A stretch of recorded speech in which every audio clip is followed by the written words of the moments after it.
വർധനവുണ്ടാകുന്ന ഒരു പരിപാടി ഉണ്ടായിരുന്നു. ചില ആളുകളുണ്ട് സുന്നത്തി ജമാഅത്തിൽ നിന്ന് പുറത്തുപോയവർ. ആ പുറത്തുപോയ ആളുകളുടെ ക്ലിപ്പുകൾ ഇങ്ങനെ ഫോർവേഡ് ചെയ്യുന്ന കുറെ ആൾക്കാർ. ചിലപ്പോൾ സുന്നത്തി ജമാഅത്ത് പുറത്തുപോയ പല സാധനമുണ്ട്, ഒന്നും രണ്ടോന്നല്ല, വെറും മുജാഹിദും ജമാഅത്ത് ഇസ്ലാമി മാത്രമൊന്നുമല്ല. സുബ്ഹാനല്ലാഹ്, എന്തെല്ലാം സാധനങ്ങളുടെ ഈ വ്യാജ തരീഖത്തുകാർ അതിനേക്കാളും പേച്ചുപോയ ടീം. അങ്ങനെ പേച്ചുപോയ ടീം ഞാൻ 2 ദിവസം മുമ്പ് ഒരു സ്ഥലത്ത് പ്രസംഗിക്ക് പറഞ്ഞിരുന്നു, സമസ്ത കേരള ജമിയത്തിൽ ഒരൊറ്റ കുട്ടീനെ പുറത്താക്കലില്ല.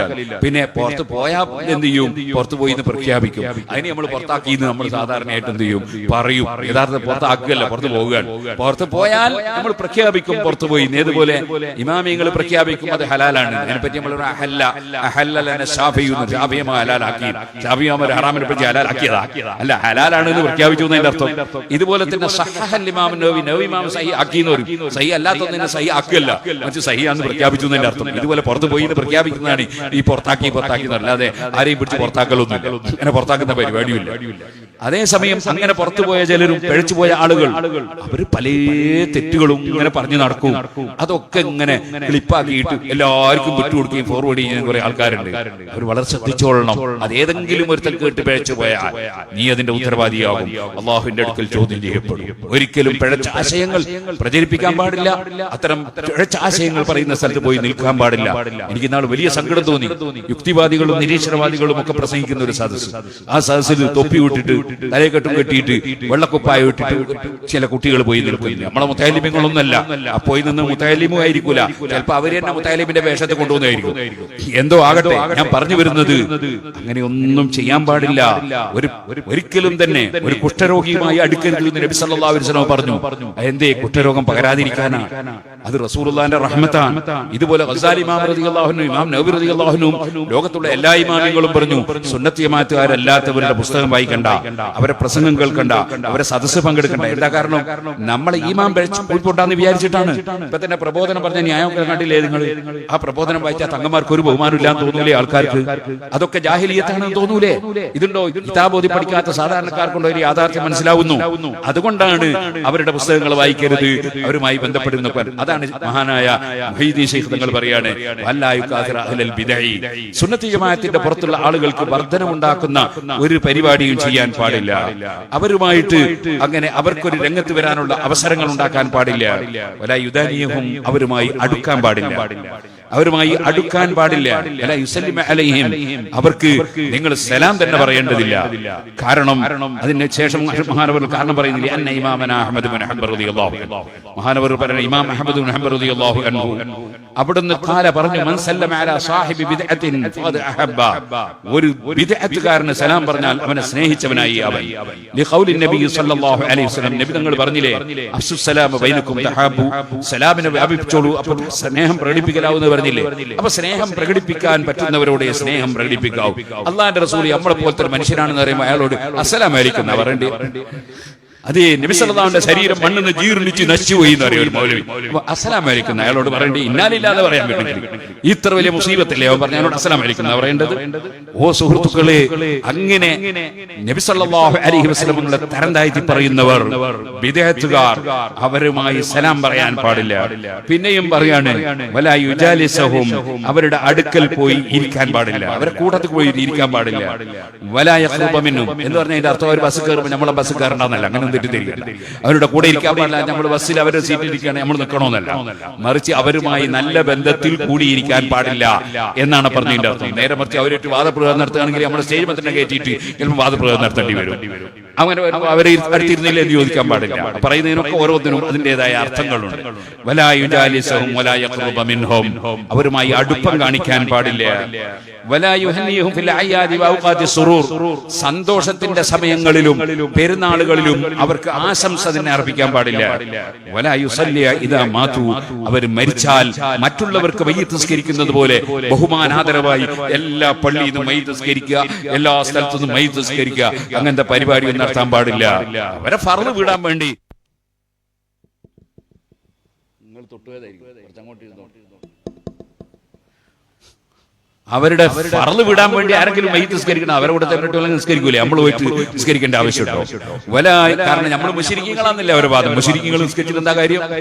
നമ്മളൊക്കെ റസൂലുള്ളാഹിനെ വിളിച്ചവരുടെ മുശ്രിക്കായി പോയില്ലേ? മുശ്രിക്കീങ്ങൾ മയ്യിത്ത് നിസ്കരിച്ച അവർക്ക് വല്ല കാര്യമുണ്ടോ? വെറുതെ എന്തിനാണ് അവരുടെ മനസ്സിനെ മരിച്ചാളെ മനസ്സിനെ ഇഷ്ടപ്പെടൂലല്ലോ നമ്മൾ പോയി നിസ്കരിക്കുമ്പോൾ. നമ്മൾ ആരെങ്കിലും മരിച്ചിട്ട് സുബ്ഹാനല്ലാഹ് ഏതെങ്കിലും ഒരു കൃഷ്ണനോ കർണാടനോ ഒന്ന് മയ്യിത്ത് നിസ്കരിച്ചാൽ നമുക്ക് ഇഷ്ടപ്പെടും. അതുപോലെ തന്നെ അവരുടെ ധാരണ എന്താണ്? മക്കാ മുശ്രിക്കീങ്ങളെക്കാളും പിഴച്ചു പോയ മുശ്രിക്കീങ്ങളാണെന്നില്ല നമ്മളെ പറ്റി വിശ്വാസം. അപ്പൊ പിന്നെ അവർക്ക് നമ്മൾ നിസ്കരിക്കേണ്ട ആവശ്യം എന്താണ്? അതാണ് മുഹീദ്ദീൻ ശൈഖ് റളിയല്ലാഹു തആല എന്ന് പറയാണ്, അതിന്റെ ആവശ്യമില്ല. പിന്നെയും മുഹീദ്ദീൻ ശൈഖ് റളിയല്ലാഹു അൻഹു പറയാണ്, വലാ യുതറഹമ അലൈഹിം ഇദാ ദുകിറു, അവരെ പറ്റി പറയുമ്പോൾ റഹ്മത്തുള്ളാഹി അലൈഹി ഒന്നും പറയണ്ട. ബൽ യുബൈഹും വയുആദിഹിം ഫില്ലാഹി അസ്സ വജൽ, പടച്ചവന്റെ പൊരുത്തം കരുതിയിട്ട് അവരുമായി അകന്നു നിന്നോളണം. അവർ ഈ ദീനിന്റെ എതിരാളികളാണെന്ന് വിശ്വസിച്ചുകൊണ്ട് അവരോട് ആ എതിർപ്പോടുകൂടെ തന്നെ നിന്നോളണം. ഇവരുടെ ഈ തെറ്റായ ആശയം പിഴച്ചതാണ് എന്ന വിശ്വാസപ്രകാരം അകന്നു നിന്നോളണം. ഒരിക്കലും അല്ലാഹുവിന്റെ റസൂൽ സല്ലല്ലാഹു അലൈഹി വസല്ലം തങ്ങളുടെ ശരീരം മണ്ണിന്ന് ജീർണിച്ച് നശിച്ചുപോയി എന്ന് പറയുമ്പോൾ അവനായിട്ട് ഞാൻ അടുക്കണം, എന്റെ മകളെ കൊണ്ടുപോയിട്ട് അവന് കെട്ടിക്കണം, അവന്റെ മകളെ എനിക്ക് കെട്ടണം, ഇങ്ങനെയല്ലല്ലോ വിചാരിക്കേണ്ടത്. അള്ളാഹിന്റെ റസൂലിന്റെ ശഫാഅത്ത് കിട്ടണ്ടേ നമുക്ക്? അതുകൊണ്ട് തന്നെ അവരുമായി അകന്നു നിൽക്കണം. നബി സല്ലല്ലാഹു അലൈഹി വസല്ലം തങ്ങളെ തരം താഴ്ത്തുന്ന അഹ്ലു ബിദ്അത്തുകാര് മുഹ്തസിബൻ ബിദാലിക സവാബൽ ജസീല വൽ അജ്റൽ കസീർ, വലിയ പ്രതിഫലം അല്ലാഹു അതിന്റെ പേരിൽ തരും എന്ന് പ്രതീക്ഷിച്ചുകൊണ്ടായിരിക്കണം. അല്ലാതെ വ്യക്തിവിരോധം തീർക്കാൻ വേണ്ടിയോ വേറെ എന്തെങ്കിലും വിരോധം ഉണ്ടെങ്കിൽ അതിനു വേണ്ടി ഒന്നും ആകരുത്. അല്ലാഹുവിന്റെ പൊരുത്തത്തിന് വേണ്ടി മാത്രമായിരിക്കണം. ഈ ഉപദേശം മുഹീദ്ദീൻ ശൈഖ് റളിയല്ലാഹു അൻഹു കിതാബുൽ ഗുന്യത്തിൽ പറയാണ്. അതുകൊണ്ട് ഞാൻ നീട്ടി സംസാരിക്കുന്നില്ല. മാന്യ മുസ്ലിം സഹോദരന്മാരെ മനസ്സിലാക്കണം, ജമാഅത്ത് ഇസ്ലാമിയുടെ ആശയത്തെ സംബന്ധിച്ച് ഞാൻ പലപ്പോഴും മുമ്പ് പറഞ്ഞതാണ്. ഇന്ത്യ രാജ്യത്ത് വോട്ട് ചെയ്യാൻ പാടില്ല എന്നാണ് ജമാഅത്ത് ഇസ്ലാമി നേരത്തെ പറഞ്ഞത്. ഇപ്പൊ ഒരു പാർട്ടി ഉണ്ടാക്കിയിരിക്കുകയാണ്. എന്നല്ല, ജനാധിപത്യം എന്ന് പറഞ്ഞാൽ ഈ നമ്മുടെ നാട്ടിലുള്ള ഏകദേശം മൗലവിമാരും തങ്ങന്മാരൊക്കെ ജനാധിപത്യത്തിൽ അതിന്റെ വ്യവസ്ഥയുമായി സഹകരിച്ചു പോകുന്നവരാണ്. കാരണം നമ്മൾ ജനാധിപത്യ രാഷ്ട്രത്തിൽ ജീവിക്കുന്നവരാണ്. എന്നാൽ ജനാധിപത്യ രാഷ്ട്രത്തിൽ ജീവിച്ചാൽ യഥാർത്ഥ മുസ്ലിം ആവൂല, ജനാധിപത്യത്തെ സഹകരണം ഉണ്ടായാൽ മുസ്ലിം ആവൂല എന്നാണ് ജമാഅത്ത് ഇസ്ലാമിയുടെ ആശയം. ഇത് ജമാഅത്ത് ഇസ്ലാമിയുടെ സന്ദേശം എന്ന പുസ്തകമാണ്. 1979 മൗലാന മൗദൂദിയുടെ ഈ പുസ്തകം ജമാഅത്ത് ഇസ്ലാമിയുടെ IPH ഇതിൽ നിങ്ങൾക്ക് കാണാം, മുസൽമാന്മാരെ സംബന്ധിച്ചിടത്തോളം ഞാനിതാ അവരോട് തുറന്ന് പ്രസ്താവിക്കുന്നു, ആധുനിക മതേതര ദേശീയ ജനാധിപത്യം നിങ്ങളുടെ ഇസ്ലാമിനും ഈമാനിനും ഘടകവിരുദ്ധമാണ്. നിങ്ങൾ അതിന്റെ മുമ്പിൽ സർവാത്മന തലകുനിക്കുകയാണെങ്കിൽ നിങ്ങളുടെ വിശുദ്ധ ഖുർആനെ പുറകോട്ട് വലിച്ചെറിയലായിരിക്കും. നിങ്ങൾ അതിന്റെ സ്ഥാപനത്തിലും നടത്തിപ്പിലും പങ്കുവഹിക്കുകയാണെങ്കിൽ നിങ്ങളുടെ തിരുദൂതനോട് ചെയ്യുന്ന കടുത്ത വഞ്ചനയായിരിക്കും. നിങ്ങൾ അതിന്റെ കൊടി പിടിക്കുകയാണെങ്കിൽ നിങ്ങളുടെ ദൈവത്തിനെതിരെ രാജ്യദ്രോഹ കൊടി ഉയർത്തലായിരിക്കും. അപ്പൊ ജനാധിപത്യ രാഷ്ട്രത്തിന്റെ കൊടി നമ്മള് അതെ ആഗസ്റ്റ് 15-ന് അല്ലെ റിപ്പബ്ലിക് ദിനത്തിന് ആരെങ്കിലും കൊടിയുയർത്തിയാൽ അള്ളാന്റെ റസൂലിനെതിരെ രാജ്യദ്രോഹ കൊടി ഉയർത്തിയവനാണ് എന്ന് പറയുന്ന ജമാഅത്ത് ഇസ്ലാമിയെ എങ്ങനെയാണ് ഒരു ജനാധിപത്യ രാഷ്ട്രത്തിൽ ജീവിക്കുന്ന മുസ്ലിമിന് എങ്ങനെയാണ് ഉൾക്കൊള്ളാൻ സാധിക്കുക? അവരുടെ പ്രവർത്തനങ്ങളെ സംബന്ധിച്ച് മുസ്ലിം ഉമ്മത്ത് നന്നായി മനസ്സിലാക്കണം. ജമാഅത്ത് ഇസ്ലാമിയുടെ ഭരണഘടനയാണ്. ഈ ഭരണഘടനയുടെ എല്ലാ ഭാഗങ്ങളും ഞാൻ വായിക്കുന്നില്ല. ഈ ഭരണഘടനയിൽ അവർ പറയുന്നുണ്ട് അവർക്ക് ഒരു ബൈത്തുൽ മാലുണ്ട്. അതായത് മുസ്ലിം ഭരണാധികാരികൾക്ക് ബൈത്തുൽ മാലുണ്ടാവും. കുവൈത്തിലൊക്കെ പോയാൽ ബൈത്തുൽ മാലും ബൈത്തുൽ സക്കാത്തും ഉണ്ട്. അതൊക്കെ ഭരണാധികാരികളുടെ കീഴിലുണ്ടാകുന്ന പരിപാടിയാണെന്നാണ് ഞാൻ മനസ്സിലാക്കുന്നത്. ഇവർക്ക് സ്വന്തത്തിൽ ഭരണാധികാരി ആകുകയാണ് അവർ. എന്നിട്ട് അവർ ബൈത്തുൽ മാലും ബൈത്തുൽ സക്കാത്തും ഒക്കെ ഉണ്ടാക്കുകയാണ്. ഇതിൽ നിങ്ങൾക്ക് കാണാം, ഇതില് പറയാണ് ഇതിന്റെ 40-ാമത്തെ പേജിൽ ബൈത്തുൽ മാൽ ധനകാര്യം, ബൈത്തുൽ മാൽ ഖണ്ഡിക 57. ഓരോ പ്രാദേശിക ജമാഅത്തിലും പ്രാദേശിക ബൈത്തുൽ മാലും, ഓരോ ഹൽഖയിലും ഹൽഖ ബൈത്തുൽ മാലും, ജമാഅത്ത് കേന്ദ്രത്തിൽ കേന്ദ്ര ബൈത്തുൽ മാലും സ്ഥാപിക്കുന്നതാണ്. ജമാഅത്ത് താൽപര്യത്തിന് ആവശ്യമെന്ന് തോന്നുന്ന പക്ഷം ഏതെങ്കിലും പ്രാദേശിക ബൈത്തുൽ മാലിനെ ഹൽഖ ബൈത്തുൽ മാലിലോ കേന്ദ്ര ബൈത്തുൽ മാലിലോ ലയിപ്പിക്കുവാൻ ജമാഅത്ത് അമീറിന് അധികാരമുണ്ടായിരിക്കും. ഖണ്ഡിക 58. ജമാഅത്ത് അംഗങ്ങൾ തങ്ങളുടെ സക്കാത്ത് ജമാഅത്തിന്റെ പ്രാദേശിക ബൈത്തുൽ മാലിൽ അടക്കുന്നതാണ്. വിശദീകരണം: ഏകാംഗങ്ങളുടെ സക്കാത്തിനെ സംബന്ധിച്ച് ജമാഅത്ത് അമീർ അനുയോജ്യമായ വ്യവസ്ഥകൾ ഉണ്ടാക്കുന്നതാണ്. അപ്പൊ ജമാഅത്ത് ഇസ്ലാമിക്കാര് സക്കാത്ത് വാങ്ങിയിട്ട് അമീർ വ്യവസ്ഥ ഉണ്ടാക്കിയിട്ട് എവിടെയൊക്കെയാണ് ജമാഅത്ത് ഇസ്ലാമിന്റെ ശാഖ തുടങ്ങേണ്ടത്, ഹൽക്ക തുടങ്ങേണ്ടത്, എവിടെയാ ജമാഅത്ത് ഇസ്ലാമിന്റെ പള്ളി ഉണ്ടാക്കേണ്ടത്, ജമാഅത്ത് ഇസ്ലാമിന്റെ മദ്രസടി ഉണ്ടാക്കേണ്ടത്, അതിന് ചെലവഴിക്കാനാണ് ഈ സക്കാത്ത് വാങ്ങുന്നത്. അമീറാണ് വ്യവസ്ഥ ഉണ്ടാക്കുക. അല്ലാഹു റസൂൽ ഉണ്ടാക്കിയ വ്യവസ്ഥ ഒന്നും അവർക്ക് പറ്റൂലല്ലോ. ആ അമീർ വ്യവസ്ഥ ഉണ്ടാക്കാൻ, അങ്ങനെ വ്യവസ്ഥ ഉണ്ടാക്കുമ്പോ വെറും ഓഫീസ് ഉണ്ടാക്കാൻ വേണ്ടി മാത്രം ഈ പൈസ ചെലവഴിച്ചാൽ സാധാരണക്കാരെ പറ്റിക്കാൻ കഴിയൂലല്ലോ. അതിന് ഇടയ്ക്ക് കുറച്ച് വീടുണ്ടാക്കിയാൽ കൊടുത്തേക്കാം, കുറച്ച് സാധുക്കൾക്ക് വീടുണ്ടാക്കി കൊടുക്കാം. എന്നാൽ ആ സാധുക്കളെ ജമാഅത്ത് ഇസ്ലാമിയാക്കാലോ.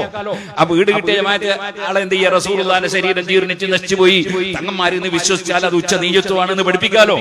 അതിനുവേണ്ടി കുറച്ച് വീടുണ്ടാക്കിയാൽ കൊടുത്തേക്കും ചിലപ്പോ. അപ്പൊ അങ്ങനത്തെ ചില പരിപാടി വരുമ്പോ ചിലപ്പോ ആദരണീയരായ ചില സയ്യിദന്മാരെ ക്ഷണിക്കാൻ വരും, ചിലപ്പോ പണ്ഡിതന്മാരെ ക്ഷണിക്കാൻ വരും. എന്തിന്? ജമാഅത്ത് ഇസ്ലാമി വളർത്താൻ. ഇതിലൊന്നും ഒരു സയ്യിദും ഒരു ആലിമും ഒരു മുസ്ലിമും പെട്ടുപോകരുത് എന്നാണ് ഞാൻ പറഞ്ഞതിന്റെ ആകത്തുക. പരിശുദ്ധ ഇസ്ലാം നിലനിൽക്കണമെങ്കിൽ പണ്ഡിതന്മാർ കൃത്യമായി വിഷയം പറയും.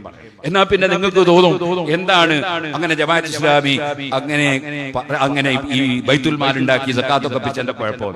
എന്നാൽ അവർ തന്നെ വേറൊരു സ്ഥലത്ത് പറയുന്നുണ്ട് പറ്റൂല, അത് ഭരണാധികാരികൾക്കേ പറ്റുള്ളൂ എന്നത് അവർ തന്നെ പറഞ്ഞതിന്റെ കയ്യിലുണ്ട്. 1984 നവംബർ മാസത്തിൽ അവരിറക്കിയ പ്രബോധനം അതിൽ നിങ്ങൾക്ക് കാണാം. ഒരു ഭരണകൂടത്തിനു മാത്രം ചെയ്യാൻ കഴിയുന്ന ഒട്ടേറെ നിയമനിർദ്ദേശങ്ങൾ വിശുദ്ധ ഖുർആനിൽ കാണാം. ഭരണകൂടം മാത്രമേ ചെയ്യാൻ പാടുള്ളൂ. അങ്ങനത്തെ കുറെ നിയമനിർദ്ദേശം ഖുർആനിലുണ്ട്. ജമാഅത്ത് ഇസ്ലാമിന്റെ